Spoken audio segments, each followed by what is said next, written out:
പലരുടെയും ഒരു സ്വപ്നമാണ് പത്മാസനം ചെയ്യുക എന്നുള്ളത്. അത് അസാധ്യമൊന്നുമല്ല. നമ്മുടെ സന്ധികളിലെ പ്രതിസന്ധികൾ തീർന്നാൽ സ്റ്റിഫ്നെസ്സൊക്കെ ഫിറ്റ്നസ്സായി മാറുന്നതേ ഉള്ളൂ. അപ്പോൾ പത്മാസനം ചെയ്യാൻ ഏറ്റവും വലിയ ചലഞ്ച് നമ്മുടെ ഹിപ്പ് ജോയിൻറ്റിൻ്റെ ഓപ്പണിംഗ് ഇല്ലായ്മയും നീ ജോയിൻറ്റുകളുടെ ആ ഒരു ഫുൾ ഫ്ലെക്സിബിലിറ്റി ഇല്ലായ്മയും ആംഗിളിൻ്റെ സ്റ്റാമിന ഇല്ലായ്മയാണ്. അപ്പോൾ ഈ 3 ജോയിൻറ്റ് ഒരുപോലെ ഓപ്പൺ ആക്കാനൊരു എക്സസൈസ് ഉണ്ട്. പത്മാസന വജ്രാസന കോമ്പിനേഷൻ എന്ന് പറയും. നമുക്കത് ആദ്യം കാണാം. അതിനുശേഷം പത്മാസനത്തിൻ്റെ അഡ്വാൻസ് ഫോമും കാണാം.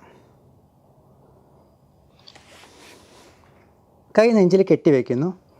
ഒരു കാല് വജ്രാസനത്തിലേക്ക് പോയിരിക്കുന്നു, മറ്റേ കാൽ പത്മാസന. ഉടൻ തന്നെ കാൽ നീട്ടുക. ഈ കാല് വജ്രാസനം പോകുന്നു, ഈ കാൽ പത്മാസനം. ഇത് മാറി മാറി നമ്മൾ 1 മിനിറ്റോളം പരിശീലിക്കും. ആവശ്യമെങ്കിൽ കൈ ഉപയോഗിക്കുക. ഇത് ചെയ്ത് കഴിഞ്ഞാൽ പത്മാസനം എളുപ്പമായിരിക്കും. Lotus pose. വലത്തുകാലം ആദ്യം വയ്ക്കും, ഇടതുകാലം മേലെ വയ്ക്കും. ഇത് പത്മാസന. ഇത് കറക്റ്റ് ആയിക്കഴിഞ്ഞാൽ നിങ്ങൾക്ക് അധികം വൈകാതെ ശരീരത്തെ ഉയർത്താൻ സാധിക്കും. അത് കോൺഫിഡൻസ് ആയിക്കഴിഞ്ഞാൽ നിങ്ങൾക്ക് എത്ര കിലോ ബോഡി വെയിറ്റ് ഉണ്ടെങ്കിലും ആ വെയിറ്റ് നമുക്ക് ഫീൽ ചെയ്യില്ല. ബോഡി ഉയർത്താൻ സാധിക്കും.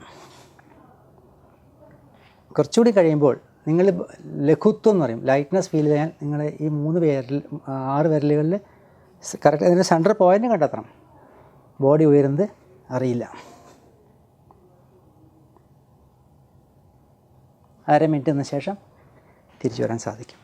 അത് നമ്മുടെ സ്റ്റാമിന കൂടുന്നതുകൊണ്ടാണ്. അതാണ് ഉദ്ധിത പത്മാസന, ലിഫ്റ്റഡ് ലോട്ടസ് പോസ്. നമസ്തേ.